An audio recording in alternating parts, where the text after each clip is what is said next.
നമസ്കാരം, രുചിയുടെ ലോകത്തിലേക്ക് എല്ലാവർക്കും ഒരിക്കൽ കൂടെ സ്വാഗതം. അപ്പോൾ ഇന്ന് നമ്മളൊരു വെജിറ്റേറിയൻ വിഭവമായിട്ടാണ് വന്നിരിക്കുന്നത്. ഒരു മെഴുക്കുവരട്ടിയാണ്. നമ്മൾ മെഴുക്കുവരട്ടി ഉണ്ടാക്കുന്നത് പീച്ചിങ്ങ വെച്ചിട്ടാണ്. പീച്ചിങ്ങ എന്താണെന്ന് എല്ലാവർക്കും അറിയാമായിരിക്കും. എനിക്ക് തോന്നുന്നു പല സ്ഥലങ്ങളിൽ പല പേരിലായിരിക്കും അറിയപ്പെടുന്നത്. എന്തായാലും നിങ്ങൾ എന്താണ് അതിനെ പറയാന്നുള്ളത് ഒന്ന് കമൻ്റായിട്ട് എഴുതും കേട്ടോ, എല്ലാവർക്കും അറിയാമല്ലോ. എന്തായാലും നമുക്ക് ചോറിനായാലും കഞ്ഞിക്കായാലും ഒക്കെ ഒരു അടിപൊളി കോമ്പിനേഷനാണ് ഈ ഒരു മെഴുക്കുവരട്ടി. അപ്പോൾ നമുക്ക് നോക്കാം എങ്ങനെയാണ് ഈ ഒരു പീച്ചിങ്ങ മെഴുക്കുവരട്ടി ഉണ്ടാക്കുന്നത്. ഇതിനായിട്ട് നമ്മളൊരു വലിയ പീച്ചിങ്ങയാണ് എടുത്തിട്ടുള്ളത്. വലുതാണെങ്കിലും വച്ച് വരുമ്പോൾ അത്രയേ ഉണ്ടാവുള്ളൂ, അത്ര ക്വാണ്ടിറ്റി ഉണ്ടാവുള്ളൂ. പിന്നെ ഒരു ചെറിയ സവാള എടുത്തിട്ടുണ്ട്. അപ്പോൾ പീച്ചിങ്ങ ആദ്യം നമ്മളൊന്ന് വൃത്തിയാക്കി കൊടുക്കണം. അപ്പോൾ ഇതിൻ്റെ തൊലി എന്ന് പറയുമ്പോൾ നല്ല ഹാർഡായിട്ടുള്ളതാണ്. അപ്പോൾ ആ തൊലിയുടെ ആ ഭാഗം, കട്ടിയുള്ള പോർഷനെല്ലാം ഒന്ന് കത്തി വെച്ച് കളയണം. അതിനുശേഷം ഇതിൻ്റെ ഉള്ളിലായിട്ട് കുരുവൊക്കെ ആയിട്ടുള്ളൊരു ഭാഗമുണ്ട്, വെള്ള, അതും കൂടെ എടുത്ത് കളയുന്നുണ്ട്. അതിനുശേഷമാണ് നമ്മളിത് കട്ട് ചെയ്ത് കൊടുക്കുന്നത്. അപ്പോൾ കട്ട് ചെയ്യുമ്പോൾ നമ്മൾ നീളത്തിലാണ് കട്ട് ചെയ്യുന്നത്.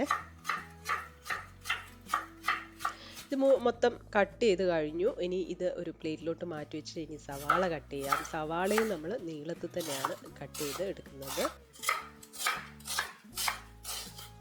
സവാളയും നമുക്ക് മാറ്റി വയ്ക്കാം. ഇനി നമുക്ക് വേണ്ട വെളുത്തുള്ളിയാണ്. ഒരു 5 അല്ലി വെളുത്തുള്ളി എടുത്തിട്ടുണ്ട്. ഇതൊന്ന് ചതച്ചു കൊടുക്കുകയാണ്. ഞാനിപ്പോൾ കത്തി വെച്ചിട്ട് ജസ്റ്റ് ഇങ്ങനെ ചതച്ചു കൊടുക്കുകയാണ്. കല്ലിൽ വെച്ചിട്ടോ എങ്ങനെയാണെന്ന് വെച്ചാൽ ചെയ്യാം. അപ്പോൾ അതും കൂടെ ചതച്ച് കൊടുക്കാം. ഇനി മെഴുക്കുവരട്ടി ഉണ്ടാക്കാൻ വേണ്ടി ഒരു പാൻ വെച്ച് ചൂടാക്കി അതിലേക്ക് നമ്മൾ വെളിച്ചെണ്ണ ഒഴിച്ചു കൊടുക്കുകയാണ്. ഇനി ആദ്യം നമ്മളിതിലേക്ക് കുറച്ച് ജീരകം ഇടുന്നുണ്ട്. ഒരു 1/2 ടീസ്പൂൺ ജീരകം ഇട്ട് കൊടുക്കാം. പിന്നെ നമ്മൾ ചതച്ച് വെച്ച വെളുത്തുള്ളി ഉണ്ടല്ലോ, അതും കൂടെ ഇടാം. ഇതിൻ്റെ കൂടെ ഒരു 1/4 ടീസ്പൂൺ മഞ്ഞൾപ്പൊടി, അതുപോലെ എരിവിന് വേണ്ടി മുളക് പൊടി ഒരു 3/4 ടീസ്പൂണോളം മുളക് പൊടിയും ചേർത്തിട്ടുണ്ട്. കുറച്ച് കറിവേപ്പിലയും കൂടെ ഇട്ടിട്ട് ഒന്ന് മൂപ്പിച്ചെടുക്കാം. മൂപ്പിച്ചെടുക്കുമ്പോൾ ഈ പൊടികളൊന്നും കരിഞ്ഞു പോകാതെ നോക്കണം. മൂത്ത് വരുന്ന സമയത്ത് ആദ്യം ഇതിലേക്ക് നമ്മൾ അരിഞ്ഞു വെച്ച സവാള ഇട്ട് കൊടുക്കുകയാണ്. എന്നിട്ട് ഒന്ന് മിക്സ് ചെയ്ത് കൊടുക്കുക. നന്നായിട്ട് വഴറ്റിയെടുക്കുകയൊന്നും വേണ്ട. അതിനുശേഷം നമുക്കിനി അരിഞ്ഞു വെച്ചിരിക്കുന്ന പീച്ചിങ്ങ ഇട്ട് കൊടുക്കാം.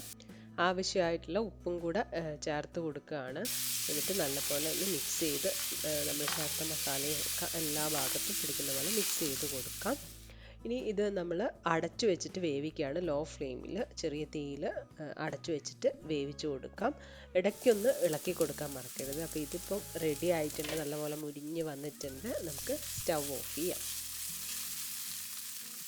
അങ്ങനെ പീച്ചിങ്ങ വെച്ച് ഒരു അടിപൊളി മെഴുക്കുവരട്ടി ഉണ്ടാക്കി കഴിഞ്ഞു. ഒന്നും വേണ്ട കേട്ടോ, ഒരു തൈര് ഉണ്ടെങ്കിൽ അത് മതി. തൈരും ഇതും ഉണ്ടെങ്കിൽ ചോറ് കഴിക്കാൻ അത് മതി. അതുപോലെ കഞ്ഞിയൊക്കെ ഉണ്ടാക്കുകയാണെങ്കിൽ അതിനും കഴിക്കാവുന്നതാണ്. നല്ലൊരു ടേസ്റ്റാണ്. അത്ര വളരെ സിമ്പിളായിട്ട് നമുക്ക് ഉണ്ടാക്കിയെടുക്കുകയും ചെയ്യാം. അപ്പോൾ എല്ലാവരും ഒന്ന് ട്രൈ ചെയ്ത് നോക്കല്ലോ. ട്രൈ ചെയ്ത് നോക്കിയിട്ട് നിങ്ങളുടെ അഭിപ്രായങ്ങളൊക്കെ അറിയിക്കുക. പുതിയൊരു വീഡിയോ കാണുന്നവരെ ബൈ.